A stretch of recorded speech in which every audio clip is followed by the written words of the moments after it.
প্রিয় ময়মনসিংহবাসী, আমরা জুলাই পদযাত্রায় নেমেছি কারণ আমরা আমাদের আকাঙ্ক্ষিত বাংলাদেশ এখনো পাইনি। আমরা কি পেয়েছি আমাদের আকাঙ্ক্ষিত বাংলাদেশ? আমরা পাইনি সে আমাদের আকাঙ্ক্ষিত বাংলাদেশ।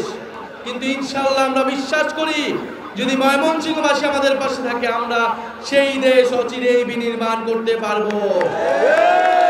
দেশে সংস্কার প্রক্রিয়া চলছে। ঐক্যমত কমিশন বলেছে জুলাই সনদ হবে, আমরাও বলেছি জুলাই সনদ হতেই হবে, এবং সেটা 5ই আগস্টের মধ্যে। জুলাই সনদে দ্রুত সময়ের মধ্যে আমরা ঐক্যমত চাই।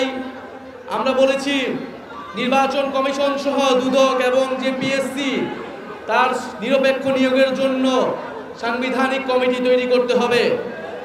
ফলে নিরপেক্ষ প্রশাসন আমরা প্রত্যাশা করব, নিরপেক্ষ পুলিশ, নিরপেক্ষ আদালত আমরা প্রত্যাশা করি।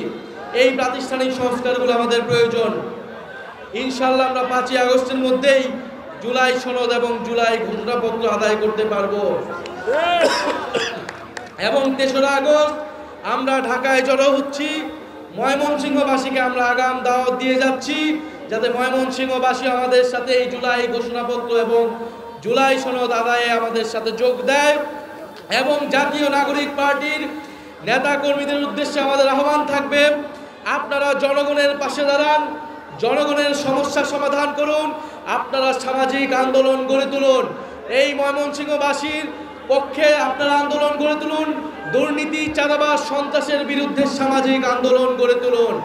যেভাবে গণ অভ্যুত্থানে আপনারা রাজপথে নেমে এসেছিলেন, ঠিক একইভাবে আপনারা সামাজিকভাবে প্রতিরোধ গড়ে তুলুন। ইনশাআল্লাহ ময়মনসিংহবাসীও আপনাদের সাথে এসে দাঁড়াবে। ইনকিলাব ইনকিলাব, মুজিববাদ মুজিববাদ, ক্ষমতা না জনতা, ইয়াবস না সংগ্রাম, দালালি না রাজপথ। ময়মনসিংহে কোনো পার্টি আছে? গণঅভ্যুত্থানে কোনো পার্টি আছে? সেই পার্টি সবাই বলো, হাতের তালি, মুখে বলি, সারা দেশে